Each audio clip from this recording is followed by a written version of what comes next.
Muy buenas noches y bienvenidos a Blanco y Negro. En Ecuador, como en muchos países del mundo, es una realidad la violencia sexual hacia niños, niñas y adolescentes, hechos que revelan problemáticas sociales y que han dejado casos en la impunidad. Ahora nace una nueva iniciativa desde el ámbito legislativo que busca prevenir y aportar para que este tipo de agresiones no continúen. Se trata de la creación de un registro de violadores y agresores sexuales. ¿Será que esta propuesta se convierte en una solución en el mediano o largo plazo para corregir estos delitos? Ese es justamente el tema que vamos a abordar esta noche en Blanco y Negro.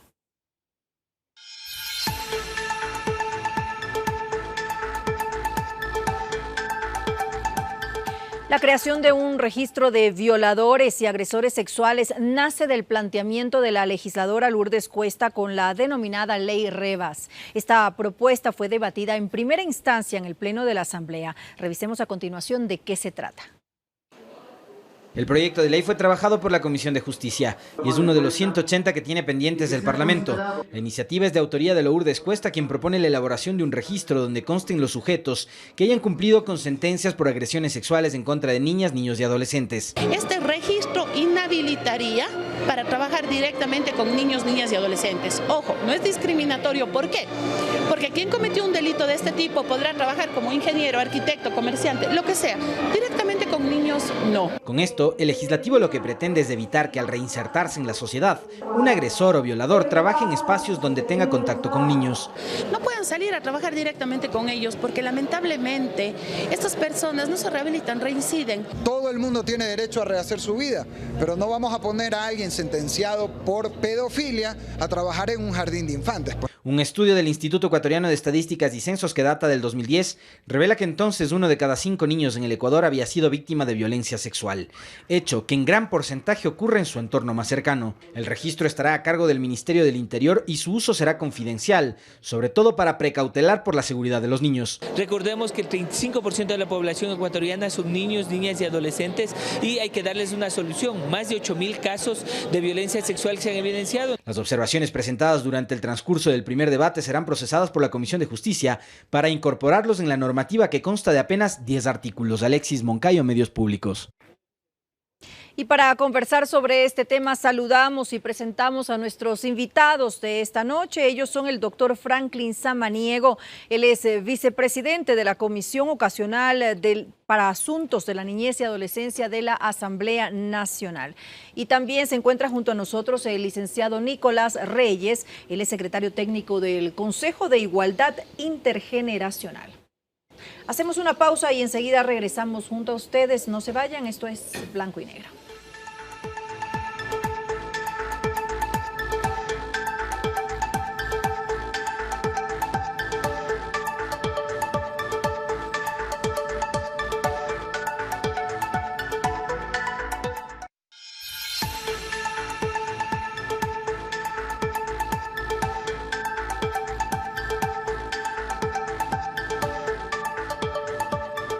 Esto es Blanco y Negro, gracias por acompañarnos. Licenciado Reyes, quisiera iniciar preguntándole si usted considera que en la actualidad existe una mayor conciencia y empatía justamente por parte de la sociedad ante estos casos. No, en primer lugar, muy buenas noches para usted, para la ciudadanía que nos está mirando. Muchísimas gracias por la invitación. Yo considero primero hacer una contextualización sobre la violencia, que me parece muy importante para hablar de violencia sexual específicamente. Datos de UNICEF, ¿no es cierto?, este organismo internacional de niñez y adolescencia, hablan que América Latina es el continente, ¿no es cierto?, más violento contra niños, niñas y adolescentes. Y eso está muy naturalizado en la sociedad en su conjunto. ¿Qué pasa en el país? Los datos son muy alarmantes, es decir, tenemos, ¿no es cierto?, casos de niños, niñas y adolescentes que son violentados desde hace mucho tiempo, diría yo desde hace décadas que esto se está poniendo, ¿no es cierto?, en la palestra pública, y las cifras del INE, de instituciones de las Naciones Unidas, nos hablan de datos alarmantes, como bien se lo dijo en el video.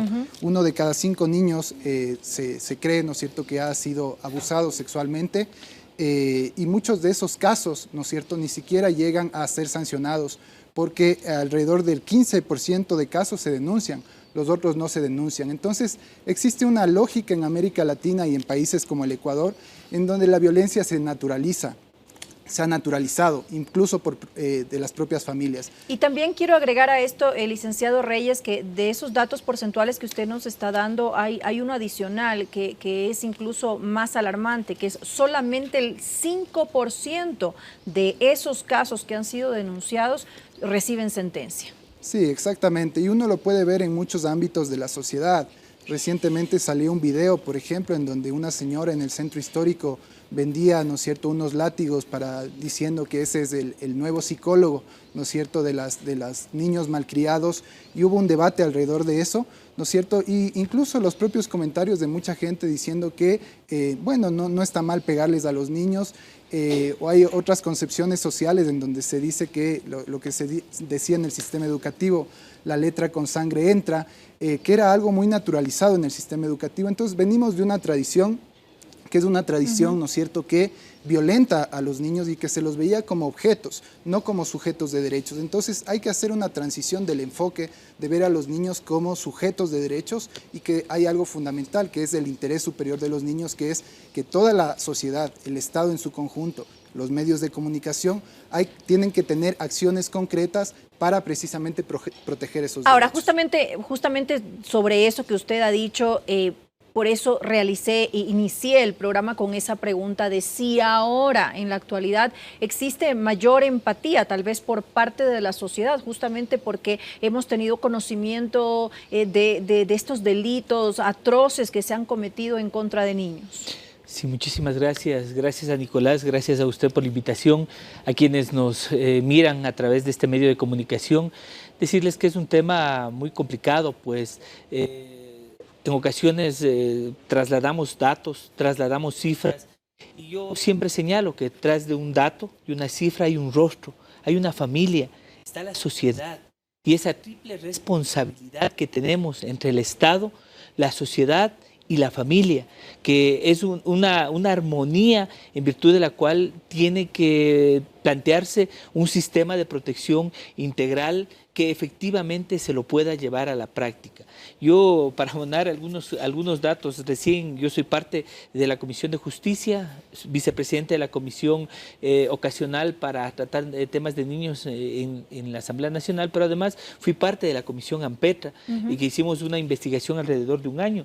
Tenemos un informe voluminoso que tiene 10 cuerpos de recomendaciones a 10 instituciones del Estado, en las que se evidencia algunas falencias estructurales, como por ejemplo la falta de articulación, la imposibilidad de conjuntamente mirar el problema en su integralidad, y no educación por un lado, salud por otro lado, justicia por otro lado. Pero ¿Y este informe desde cuándo lo tienen ustedes? Bueno, este informe está elaborado y fue aprobado el año anterior, efectivamente en octubre del año anterior. La comisión de la cual soy vicepresidente está haciendo el seguimiento de este informe, de cada uno de las recomendaciones que se dio a las instituciones. ¿Se han tomado en cuenta algunas de esas recomendaciones del seguimiento que ustedes han hecho hasta el momento? Efectivamente, en la Comisión de Niñez hemos tenido ya la comparecencia. Nicolás estuvo hace algunos días también ahí contándonos cómo marchan la implementación de las recomendaciones y la vigilancia que tiene que realizarse por parte de la responsabilidad de las instituciones. Pero quiero decirle, como producto de este seguimiento, tenemos datos actualizados al 31 de mayo del año 2019 entregados por el Ministerio de Educación. Hablo de los casos de violencia sexual en unidades educativas, en lugares en donde los niños deben tener la mayor protección, se supondría. Por ejemplo, 7.977 casos desde enero del año 2014 al 31 de mayo del año 2019. 4.966 fueron fuera del sistema educativo, o sea, en la casa, o sea, en un lugar donde un pariente, donde un vecino, en los lugares donde deberían tener protección, y 3.011 dentro del sistema educativo. Justamente sobre ese punto quería hacerles a ustedes algunas preguntas. Por ejemplo, en la ley, en el proyecto de ley Revas, no se contempla nada del ámbito familiar, únicamente va dirigido al ámbito laboral. ¿No debería, a partir de la ley REVA, si es que ya entra en vigencia, deberían haber otros proyectos, alguna forma en la que justamente también se complemente los problemas que existen en el ámbito familiar? Bueno, lo que has dicho, Franklin, es muy importante. El informe AMPETRA es uno de los informes más relevantes que tiene el país en materia de estudios sobre el tema de violencia sexual. Recordemos que fue también justamente producto de varios casos que se empezaron a destapar en el país, en el sistema educativo, también casos, ¿no es cierto?, muy graves como dentro de la iglesia, ¿no es cierto?, casos gravísimos también que están apareciendo ahora, por ejemplo, en estos espacios que no han sido históricamente regulados como centros deportivos, centros para gimnasia, etcétera, etcétera. Precisamente lo que hace el informe AMPETRA es colocar la dimensión del problema. Y la dimensión del problema, ¿no es cierto?, es más grave de lo que habíamos pensado. Eso implica, ¿no es cierto?, que alrededor de este informe hay una serie de recomendaciones y ahí hay unas recomendaciones también que desde el ámbito legislativo hay que irlas desarrollando. Es decir, se tiene que tener, ¿no es cierto?, alinear, ¿no es cierto?, los cuerpos normativos. Recordemos que tenemos varias leyes que son fundamentales. El Código Integral Penal, la Ley de Educación Intercultural, tenemos también el Código de la Niñez y de la Adolescencia, que precisamente se le está haciendo una reforma integral, y tenemos también estas propuestas de ley como es la de un registro. A nosotros, desde la visión de protección de derechos de los niños, niñas y adolescentes, nos parece que es una ley interesante. Es importante que el Estado, ¿no es cierto?, y que la sociedad en su conjunto tengan un registro de esto lo que ha pasado, y lleven un registro de quienes hayan sido agresores, ¿no es cierto?, violadores, criminales sexuales, ¿no es cierto?, como se conoce, precisamente para tener información y que se tengan, ¿no es cierto?, luego que estas personas no puedan tener una relación directa, por ejemplo, en niños, niñas y adolescentes, en espacios educativos, en espacios, digamos, deportivos, etcétera. Pero esto no es lo único, como tú bien lo decías. Es fundamental también tener otros mecanismos que incluso no pasan tampoco por reformas legislativas. Por ejemplo, que en el Ministerio de Educación se tenga un proceso de selección de personal en donde se haga a profundidad un tema de análisis psicológico, de análisis del comportamiento. Eso lo hacen en otros países. E indudablemente también todo lo que es un tema de control y supervisión sobre las actividades educativas extracurriculares. Ahora, sin lugar a dudas, la ley REVAS debe ser complementada con otro tipo de medidas. Yo quisiera que analizáramos un poco este proyecto de ley para que le quede claro a la ciudadanía de qué se trata. Luego podemos hablar de cómo se podría complementar. Pero sí quisiera entrar ya ahora a revisar específicamente qué es lo que contempla el proyecto de ley. Efectivamente, muchísimas gracias. El proyecto de ley tiene 12 artículos. Estos artículos se refieren en forma específica a la creación del Registro Nacional de Abusadores y Agresores de Niños, Niñas y Adolescentes. Quiero comentarle a la ciudadanía que hace unos días atrás la Asamblea Nacional en primer debate topó este tema, lo analizó y hubieron varias recomendaciones. Sin embargo, de esto, ya lo decía Nicolás, es un elemento más de las soluciones que estamos planteando desde la Asamblea Nacional. Este registro determina que sea el Ministerio del Interior, como usted señalaba en un inicio cuando se contextualizaba este programa, que lleve el registro. El encargado de tener esa base de datos. El mismo que contendrá nombres completos, apellidos, alias, seudónimos, apodos, fotografía actualizada, lugar y fecha de nacimiento, nacionalidad. ¿Quién ordena que se registre a una persona ahí, en esa base de datos? Efectivamente, es el Consejo de la Judicatura quien tendrá que entregar, de acuerdo al artículo número 3 del proyecto, la información al Ministerio del Interior para que, con la experiencia, justo comentábamos extra micrófonos con Nicolás, la experiencia que tenía el Ministerio del Interior en el registro de los más buscados, en el registro de antecedentes penales, con esa experiencia manejar el registro correspondiente. Sin embargo, hubieron varias observaciones al proyecto en el debate que llevamos adelante. Por ejemplo, el mismo nombre. El nombre de la ley es Registro Nacional de Violadores, Abusadores y Agresores Sexuales. El Código Orgánico Integral Penal es más amplio, habla de los delitos contra la integridad sexual y reproductiva, y tenemos varios que no están contemplados o quedarían fuera, como por ejemplo privación forzada de capacidad de reproducción, como por ejemplo el estupro, el tema del material pornográfico, la distribución de material pornográfico con niños, niñas y adolescentes, la corrupción de niños, niñas y adolescentes. Es decir, sí está contemplado el tema de material pornográfico, pero yo sí me di cuenta de algo, que está contemplado como entregar material pornográfico a niños, niñas y adolescentes, pero es cuestión de una palabra nada más, pero no dice con. O sea, con niños, niñas y adolescentes. Lo que se planteó es que la ley se llame registro de delitos, de personas que hayan cometido delitos contra la integridad sexual para que tenga una mayor amplitud. Así es. Y se incluyan estos otros elementos que son, o estos otros tipos penales que son de suma importancia. Ahora, licenciado Reyes, la ley es general, la ley es para todos. También en el caso de sacerdotes, por ejemplo, que hemos tenido también escándalos gravísimos con relación a agresiones sexuales a menores, ¿están contemplados ahí?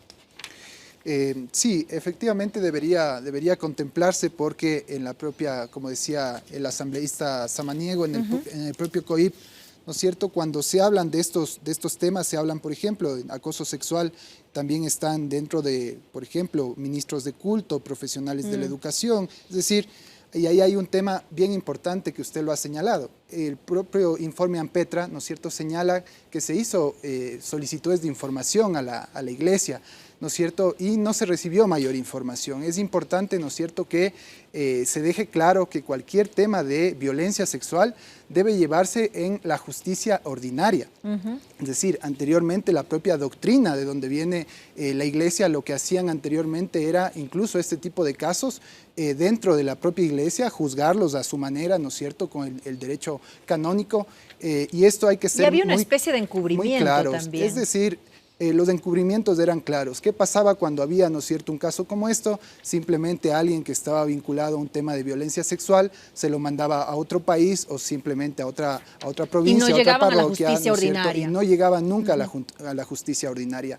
Casos como los de Azuay, ¿no es cierto?, con el cura Cordero, que muestran precisamente cómo, y aquí es muy importante también para el análisis ver los perfiles de los violentadores, de los abusadores sexuales, que muchas veces son perfiles que hacia la sociedad tienen un rostro amable, ¿no es cierto? En psicología se ve mucho el tema de la perversión, es una perversión, ¿no es cierto?, en donde precisamente hay un rostro amable hacia afuera, pero hacia adentro, ¿no es cierto?, hay un tema de ejercicio brutal de poder sobre los niños. ¿Es una enfermedad o es producto de la sociedad? Indudablemente las dos cosas, es decir, hay una serie, como yo te decía, de derechos vulnerados, ¿no es cierto?, de la sociedad hacia los niños y tomarlos como cosas, y en él justamente los abusadores, los violadores, lo que hacen es objetizar a un niño o niña que es un sujeto de derecho, lo vuelven un objeto sexual. Ese es el nivel de crueldad y de perversión, digamos, de estas figuras, y psicológicamente lo que tienes ahí es precisamente un tema de perversión.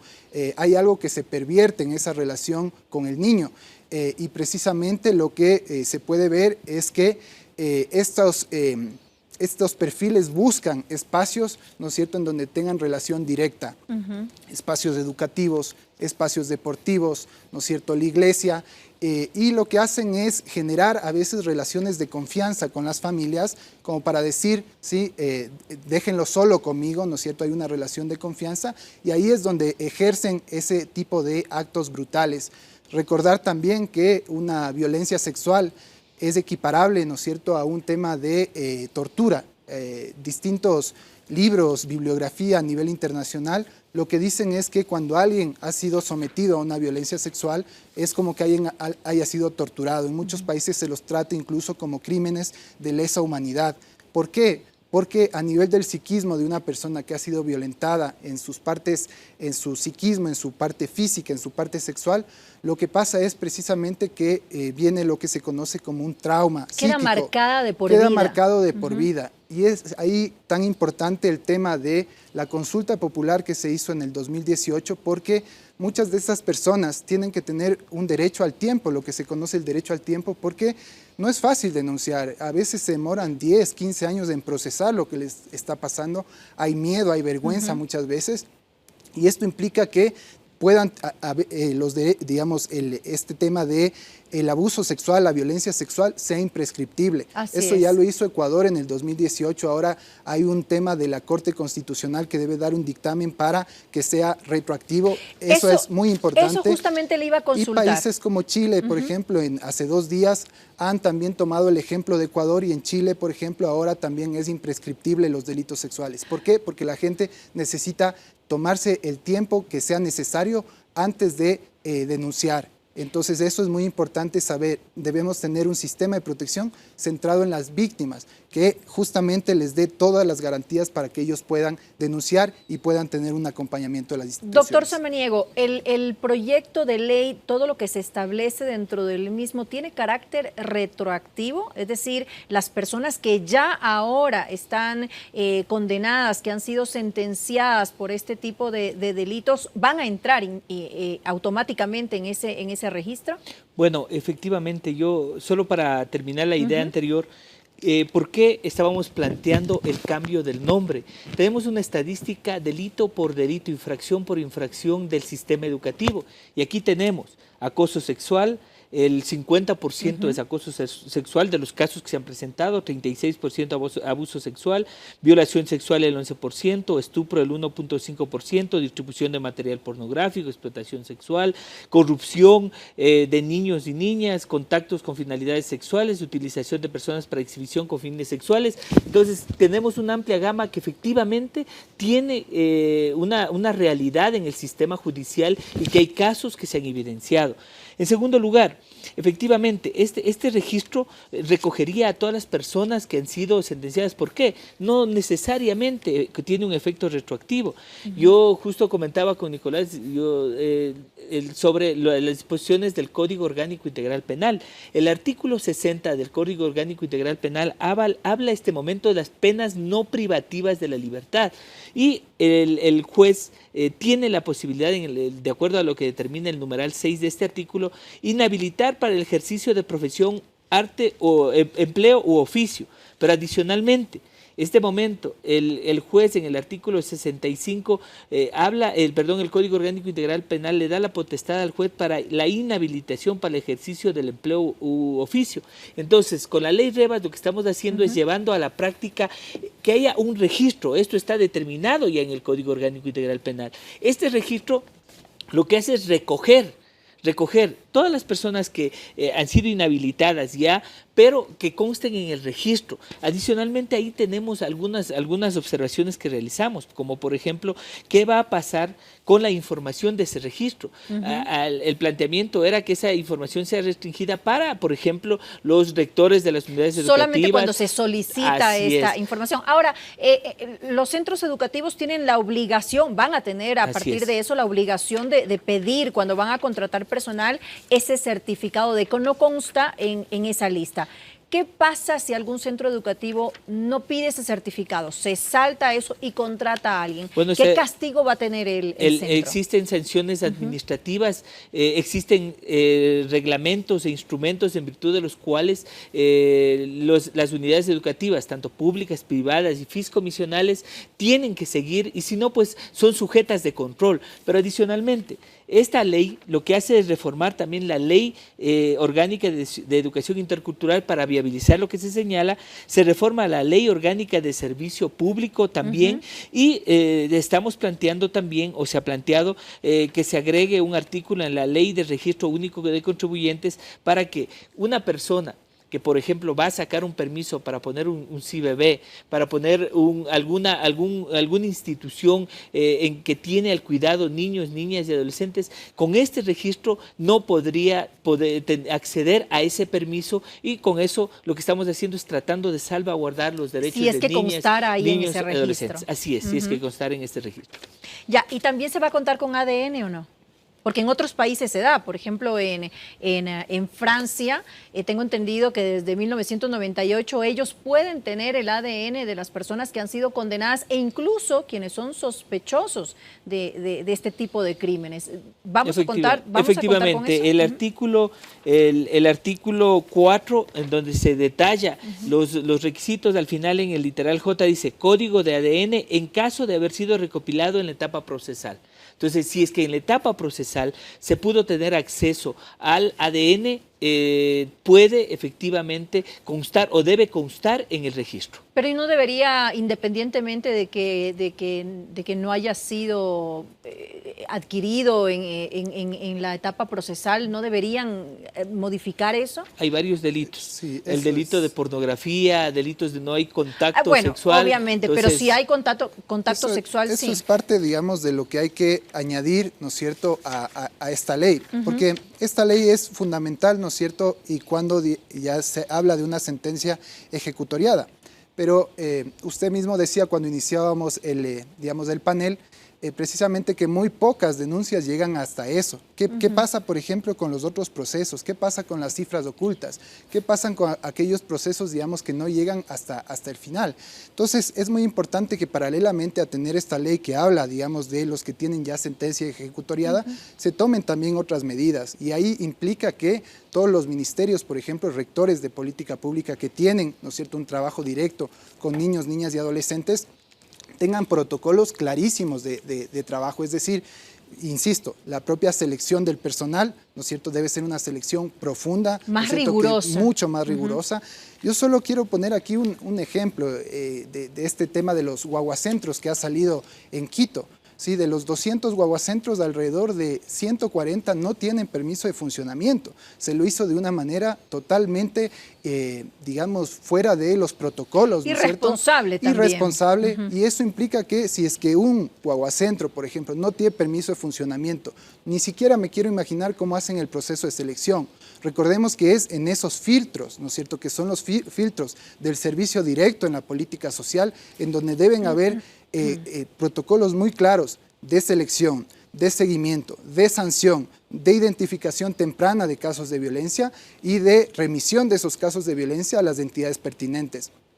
Ha pasado en el país, por ejemplo, que hace varias décadas casos de violencia brutales, ¿no es cierto?, contra niños, niñas y adolescentes que se han quedado guardados, ¿no es cierto?, en cajones de rectores, vicerrectores o en el propio sistema, digamos. Eso no puede pasar. Cualquier caso de violencia, y esto hay que recordarlo a todas las autoridades, debe ser, si es que es un caso de violencia sexual, inmediatamente esto debe ir a la Fiscalía General del Estado. Y eso lo deben saber los rectores, vicerrectores, los directores distritales del ámbito social y todas las personas. Cualquier persona que sepa de un caso de violencia debe denunciar. Es una responsabilidad ética, ¿no es cierto?, y jurídica denunciar cualquier caso de violencia. Y esto es fundamental. ¿Cómo puede intervenir el Estado justamente para tratar de que la gente denuncie este tipo de hechos? Porque ya de por sí el tema de abuso sexual es un tabú entre nuestra sociedad. Entonces, lastimosamente, partiendo de eso, la gente prefiere no denunciarla.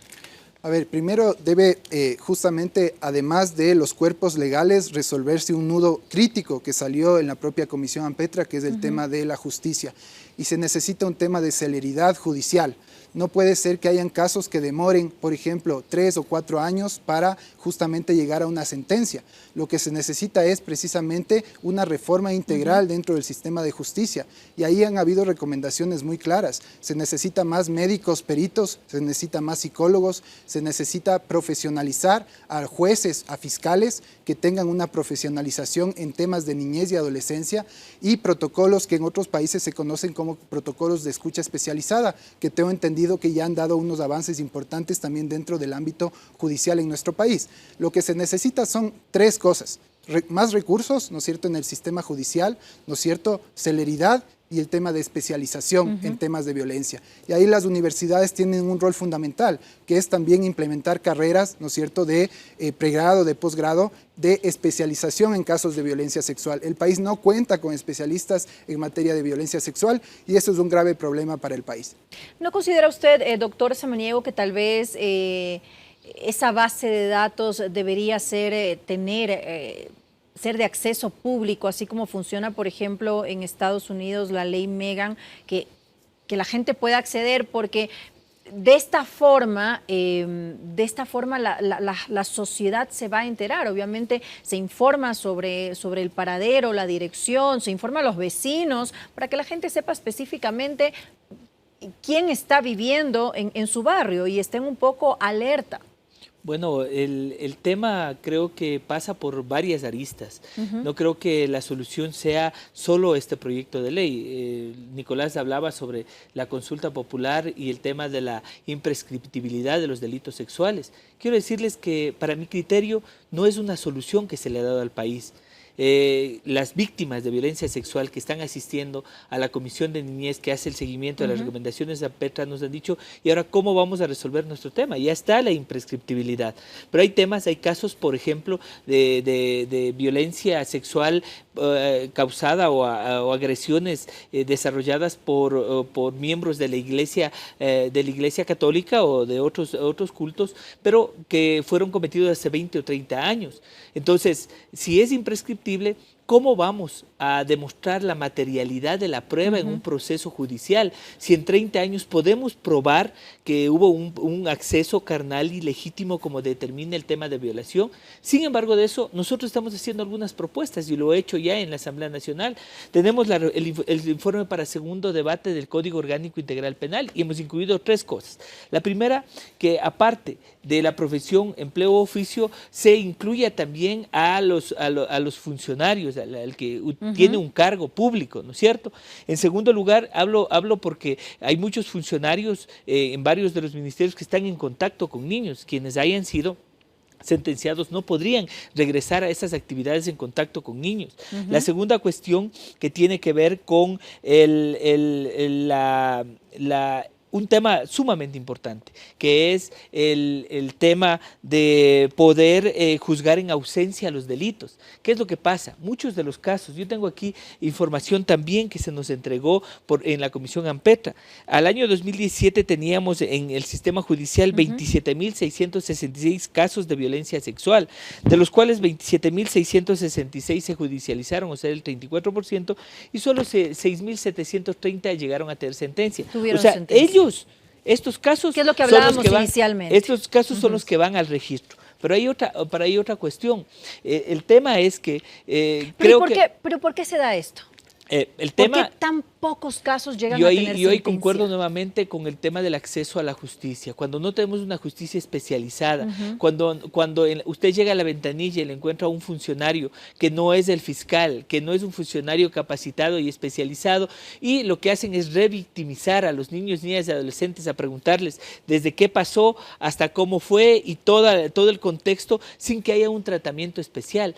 Cuando conversábamos con la Fiscalía General del Estado y en la información que nos entregaron, tenían un déficit casi en un 30, un 40% de los servidores y operadores de justicia, entre psicólogos y trabajadores sociales, peritos, todo el sistema forense necesitaba el tema de la inserción de personal adecuado para poder tratarse. Pero adicionalmente, cuando llegamos ya a los temas del proceso penal, el proceso que es largo y tortuoso, este momento hemos incluido ya en la reforma del Código Orgánico Integral Penal un procedimiento expedito para tratar los temas de violencia intrafamiliar, en donde también ingresarían estos temas, pero tenemos una deuda y tenemos que asumir en la Asamblea la responsabilidad. Hay una sentencia de la Corte Constitucional que manda hacer un procedimiento expedito, especial y particular para los casos de violencia de niños, niñas y adolescentes, que es el que tenemos que desarrollar.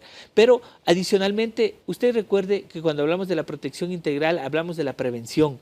Y cuando hablamos de prevención, ahí entran varias cosas que tienen que implementarse desde la casa, en el sistema educativo, los protocolos, para poder evidenciar que bueno, justamente este proyecto de ley va dirigido hacia eso, hacia la prevención. Luego el tema de la atención. O sea, ¿cómo respondemos cuando hay este tipo de problemas, tanto en el tema de salud, de educación, pero posteriormente en el tema de atención?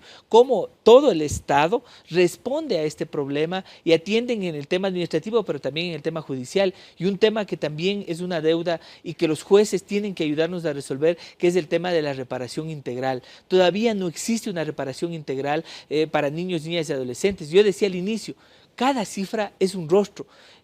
Cuando pasa esto, a un niño le destruyen su plan de vida, a su familia le afectan. ¿Cómo el Estado repara al niño y a la familia para que puedan No hay un acompañamiento por parte del Estado en este tipo de casos a los niños que han sufrido de agresiones sexuales?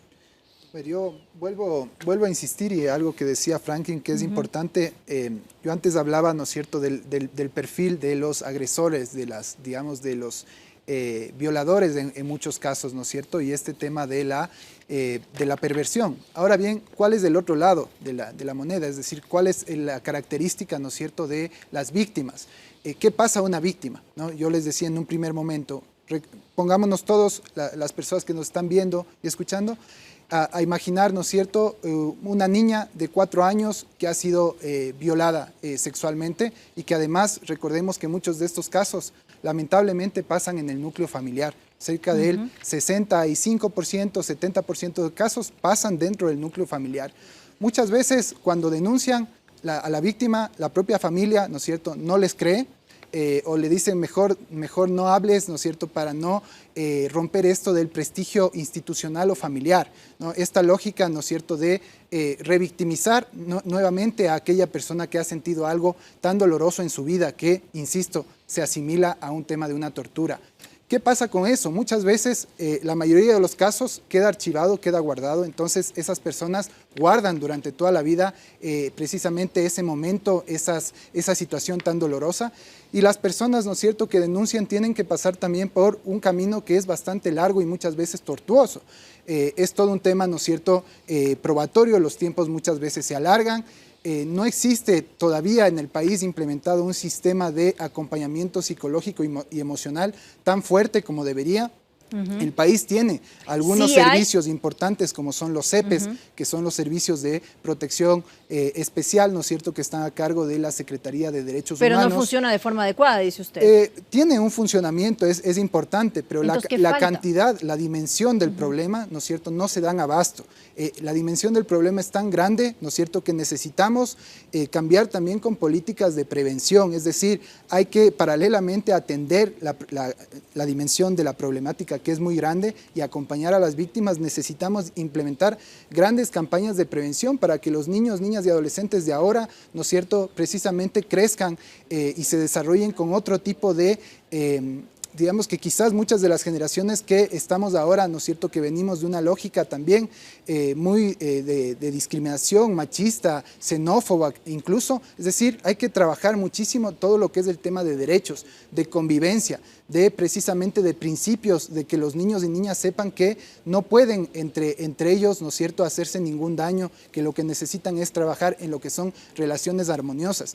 La educación es un factor muy poderoso, muy estratégico, y se necesita trabajar fuertemente en todo lo que es la educación. La sociedad debería estar movilizándose y haciendo marchas precisamente contra la violencia sexual, contra el abuso sexual, no haciendo marchas porque en otros campos, ¿no es cierto?, hay una progresividad de derechos. Entonces, veamos también, es importante que la sociedad se movilice y no deje pasar esto como que nada pasara. Pero entonces, ¿existe indiferencia por parte de la sociedad? Existe actualmente indiferencia, y eso necesitamos revertirlo. El país fue de los primeros países que suscribió hace 30 años la Convención por los Derechos de los Niños, 30 años, y hay que hacer el balance de qué ha pasado 30 años acá, y deberíamos ser los del primer país, ¿no es cierto?, que precisamente nos movilicemos, la sociedad se movilice para rechazar lo que ha pasado en determinados malos factores en el sistema educativo, en la iglesia, en las familias, y precisamente rechazar ese tipo de relaciones tóxicas que se están dando en las instituciones y en las familias. La violencia sexual es un crimen, es una tortura contra los niños, niñas que sienten eso. Entonces debemos actuar. y hay que actuar de forma inmediata. Esto no puede pasar más tiempo, hay que actuar de forma inmediata. Pero justamente con referencia a lo que usted dice y también replanteando mi pregunta que le hice hace un momento al doctor Samaniego, por ese derecho que tiene la sociedad de salvaguardar, y redundo un poco en los derechos de los niños, niñas y adolescentes, ¿no debería ser de acceso público la información que va a estar en esa base de datos? Bueno, efectivamente yo concuerdo con todo lo que se ha señalado, pero existen derechos también consagrados en la Constitución. La Constitución determina un sistema de rehabilitación y de reinserción de las personas que han cometido infracciones. Que no funciona. Que no funciona, pero además es un sistema y es otro debate profundo que hay que realizarlo. Pero, sin embargo de eso, nuestra Constitución también establece derechos. Las personas privadas de la libertad están privadas o reducidas sus derechos políticos, pero tienen derechos humanos. Y cuando uno sale, o una persona sale del sistema de rehabilitación, tiene que reinsertarse a la sociedad. Sin embargo de eso... Pero doctor Samaniego, ¿hasta dónde llegan esos derechos? Los derechos humanos nos llegan hasta los derechos de otro ser humano, es decir, ellos tienen sus derechos, pero si llegan a atropellar los derechos de otro ser humano, en este caso de niños, no deberían ya dejar de tener esos derechos que muchas veces se defiende tanto. Sí, efectivamente, por eso es que se está trabajando sobre este proyecto de ley, por eso se trabaja en un proyecto de reforma al Código Orgánico Integral Penal, por eso hemos planteado algunas cuestiones, pero sin embargo, sin duda alguna, no se puede, tienen que parametrizarse los derechos de los actores, en este caso de las personas que van a ser sujetos de este proyecto de ley. Las convenciones, la Convención de Derechos Humanos y la normativa, el marco constitucional, el bloque de constitucionalidad en el Ecuador, determinan derechos. Por eso es que el planteamiento en este registro es que se incluyan a todas las personas que han cometido delitos sexuales para evitar que ellos tengan contacto con los niños, yéndose más allá de lo que determinan las acciones penales. Pero solamente en el ámbito laboral. ¿A qué me refiero yo que pueda ser de acceso público? Por ejemplo, yo conozco a alguien y tengo ciertas dudas del comportamiento que tal vez he visto en esta persona y podría tal vez tener la opción de acceder a esa base de datos porque resulta que esta persona no en el ámbito laboral frecuenta mi casa y está en contacto con mis hijos. Yo tengo también el derecho de poder saber si esa persona que ya yo he visto cierto comportamiento sospechoso está o no está para proteger a mis hijos. Entonces ya nos salimos del ámbito laboral, pero también estamos hablando de los derechos que tenemos nosotros de esa protección, de dar esa protección. Bueno, ahí yo le pongo otro caso más complejo todavía, el tema de los familiares. En el tema de los padres que violentan a sus hijos, de los parientes que violentan a sus hijos. Entonces es un tema que tiene muchas aristas, efectivamente. Es un problema que pasa desde el tema cultural al tema político, al tema jurídico, el tema económico y que tiene, como decía en un inicio, una triple responsabilidad. Es el Estado, desde la política pública, recursos para hablar de prevención, de atención, de todo lo que habíamos señalado. Es la sociedad la que tiene que también estar vigilante, como decía Nicolás, para que estas políticas públicas, estos recursos puedan determinarse. Yo quiero, por ejemplo, aquí señalar una de las recomendaciones de la Convención a la que hacía referencia Nicolás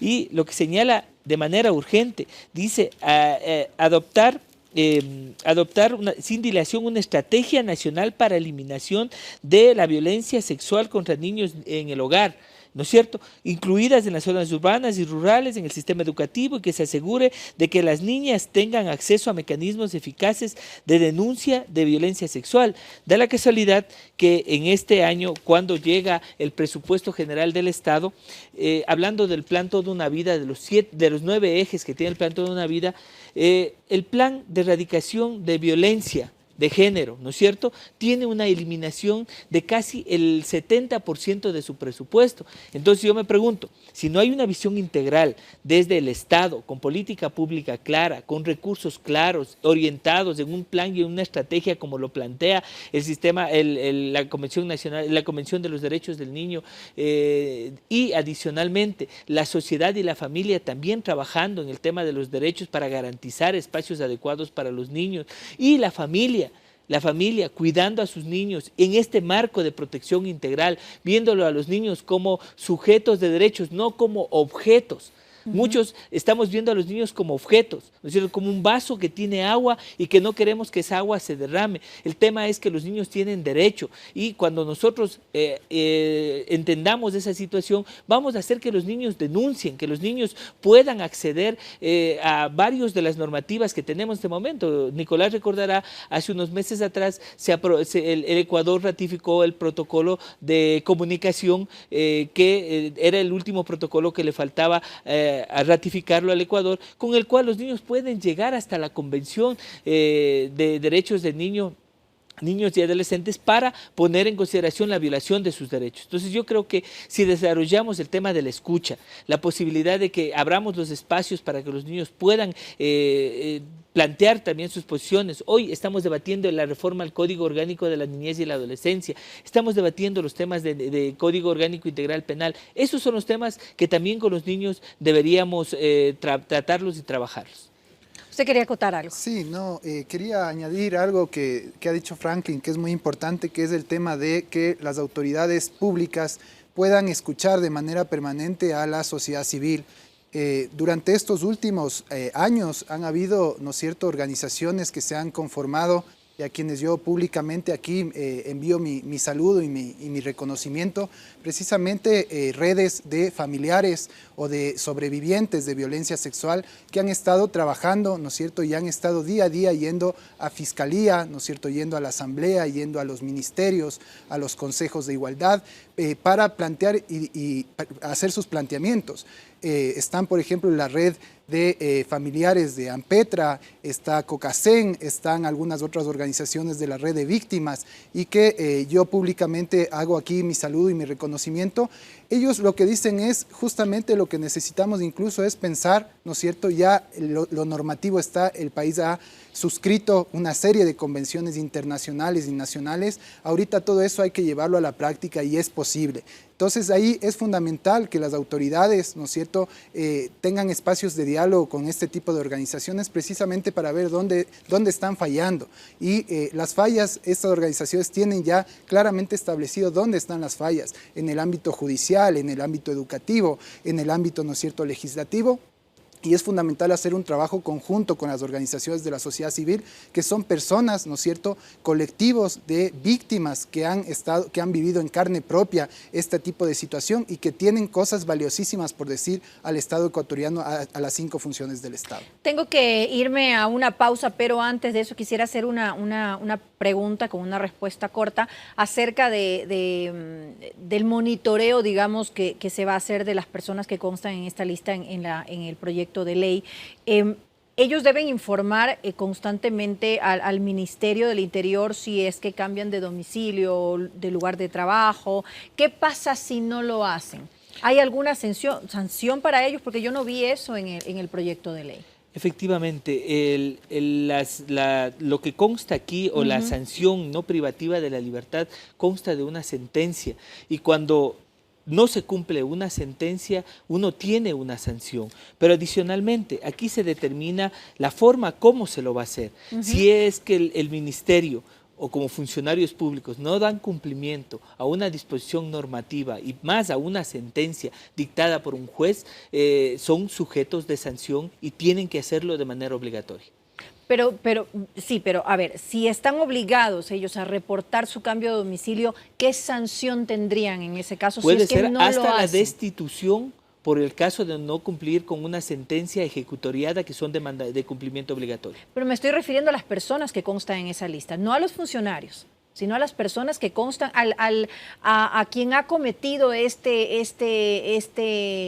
delito y ha sido sancionado y después sale a la calle y tiene que estar informando. ¿Quién es el encargado de informar, de actualizar esa base de datos? Porque no es solamente el ministerio, sino la gente que ha sido condenada, las personas que constan en esa lista. A eso me refiero, no a los funcionarios. El Ministerio del Interior tendrá que emitir la normativa secundaria, o sea, eso la no existe todavía. La reglamentación reglamentación pertinente para ver cómo se va a manejar el registro, y en esa normativa tendrá que adoptarse los parámetros que usted Por señala. eso le preguntaba, porque justamente yo revisé el proyecto de ley y no vi en ninguna parte que constara que hubiera alguna sanción en caso de que la persona que ha sido condenada y que tiene la obligación, porque sí habla de la obligación de obviamente informar sobre cambios de dirección o cambios de trabajo, pero en ninguna parte habla de una sanción. Me imagino que entonces eso vendrá posteriormente cuando ya sea ley.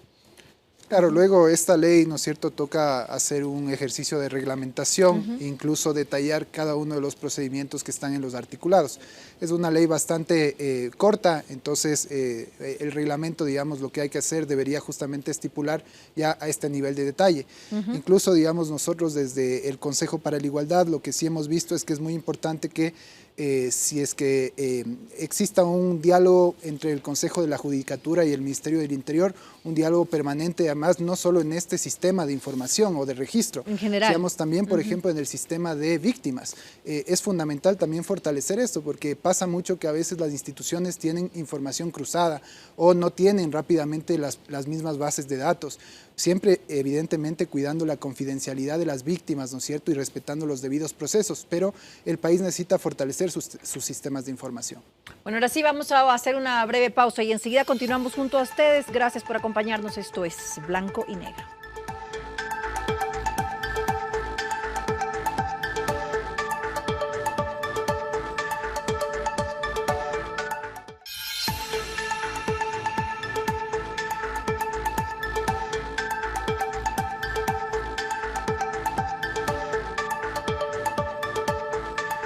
Gracias por continuar junto a nosotros. Esto es Blanco y Negro. Y llegamos a las conclusiones. ¿Cuál es la cuota de responsabilidad de todos los ciudadanos? ¿De qué forma protegemos a nuestros niños? No, gracias por la pregunta. Hemos hecho un balance de la problemática muy profundo en el programa. Creo que también hay que plantear cuáles son, ¿no es cierto?, las soluciones. Primero, el país ahorita necesita, ¿no es cierto?, cumplir con las recomendaciones del informe ANPETRA y con las solicitudes de aquellas redes y organizaciones de familiares de víctimas, de sobrevivientes de abuso sexual, y dar una respuesta efectiva.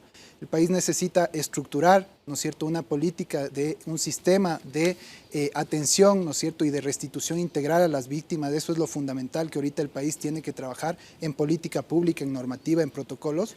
El país necesita presupuesto, el presupuesto, ¿no es cierto?, para la rehabilitación integral y para atender estos casos debe estar contemplado en el presupuesto general del Estado. Eso es fundamental que se lo vea como una prioridad, y este tema de violencia y violencia sexual. No hay al momento un presupuesto asignado. Hay presupuestos, pero justamente lo que hay que hacer es incrementar esos presupuestos, ¿no? Es fundamental que se dé una prioridad presupuestaria, ¿no es cierto?, y técnica para tratar estos temas. Y el otro elemento, ¿no es cierto?, se necesita celeridad judicial, solicitar, ¿no es cierto?, a las distintas funciones del Estado que pongan esto como prioridad uno, ¿no es cierto?, en el país. Y el tema también de lo que es, ¿no es cierto?, todo unas políticas de prevención. Se necesita trabajar fuertemente en campañas comunicacionales, campañas educativas desde los más chiquitos, ¿no es cierto?, hasta la universidad. Se necesita hacer un proceso de especialización, trabajar muy fuerte con las universidades públicas y privadas para hacer un proceso de especialización, y se necesita indudablemente de parte de la ciudadanía, ¿no es cierto?, denunciar, ¿no es cierto?, no callar. El silencio es lo peor, ¿no es cierto?, en casos de violencia. Hay que denunciar, hay que tomar cartas en el asunto, y no podemos de ninguna manera, ni autoridades públicas, ni sociedad civil, ni medios de comunicación, ser cómplice ni del silencio, ¿no es cierto?, ni de la impunidad. Cualquiera que sea un caso que nosotros conozcamos de cualquier persona, ¿no es cierto?, que esté involucrada en este tipo de cosas, hay que denunciar, porque es una responsabilidad ética y jurídica que tenemos como ciudadanos. Ser más sensibles ante este tipo de situaciones. Ser más sensibles, y el tema de asumir lo que nosotros tenemos por normativa. Nosotros tenemos un código de la niñez, el país es signatario de la Convención por los Derechos del Niño, nosotros tenemos la Constitución de la República, necesitamos justamente asimilar eso como sociedad. Los niños niñas y adolescentes son sujetos de derechos y necesitan la máxima protección de absolutamente todos, ¿no es cierto?, del Estado, de la sociedad civil y de la familia. Indudablemente, solo en esta triada, ¿no es cierto?, trabajando de la mano, vamos a lograr superar este tipo de casos y marcar un antes y un después. Hay que pasar la página marcando un antes y un después y que esto se convierta en política pública de alta prioridad y que se convierta precisamente en ahora que estamos hablando de los acuerdos nacionales, en un acuerdo nacional de justamente combate a todo tipo de violencia contra los niños, niñas y adolescentes. Doctor Samaniego. Muchísimas gracias. Efectivamente, creo que la doctrina de protección integral determina algunos elementos sumamente importantes. La prevención, que nos corresponde a todos, la atención de la misma manera, el tema de la sanción, evitar la impunidad en los casos y la atención especializada para niños, niñas y adolescentes y la reparación, en que el Estado, un Estado que pueda brindarle a la familia no solo de las personas que fueron afectadas, sino a todos quienes de una u otra manera podemos aportar en ese sentido. Desde la Asamblea Nacional tenemos una gran responsabilidad, la normativa, estamos reformando el Código Orgánico Integral Penal, hemos reformado la Ley Orgánica de Educación Intercultural, hoy estamos trabajando en el Código de la Niñez y la Adolescencia, se ha hablado de incluir un capítulo de violencia para el tratamiento de la violencia en el Código de la Niñez y la Adolescencia. Tenemos que tener claro algunos principios fundamentales como el interés superior del niño y posteriormente analizar la relación familiar en torno a esta problemática que se viene dando, que no es aislada.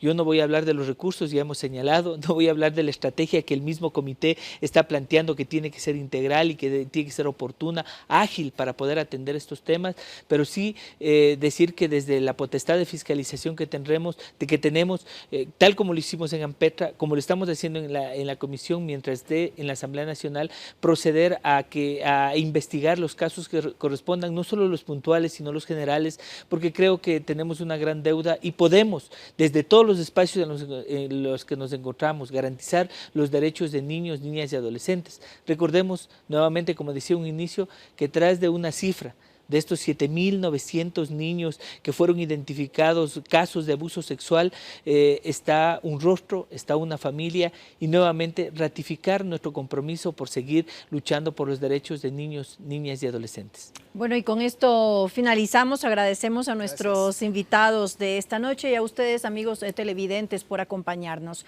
El principal objetivo de este proyecto de ley es la prevención ante una realidad alarmante, como hemos visto, de delitos sexuales en contra de menores en nuestro país. Lamentablemente, la experiencia nos ha demostrado que no hay penas, por más duras que éstas sean, que eviten su cometimiento. Por lo tanto, debemos acoger todas las medidas que sean necesarias para prevenirlo. Seguramente esto no será una solución definitiva para que ocurran estos crímenes atroces, pero disminuirá de manera drástica su campo de acción, evitando que trabajen cerca de niños, niñas y adolescentes. No olvidemos que también hay la cuota de responsabilidad de todos los miembros de la sociedad, que debemos asumir un rol protagónico, como le hemos dicho, visibilizar el problema y no ser indiferentes para proteger siempre a los niños de la vulneración de sus derechos. Con esto finalizamos. Gracias y nos vemos la próxima semana. Esto es Blanco y Negro.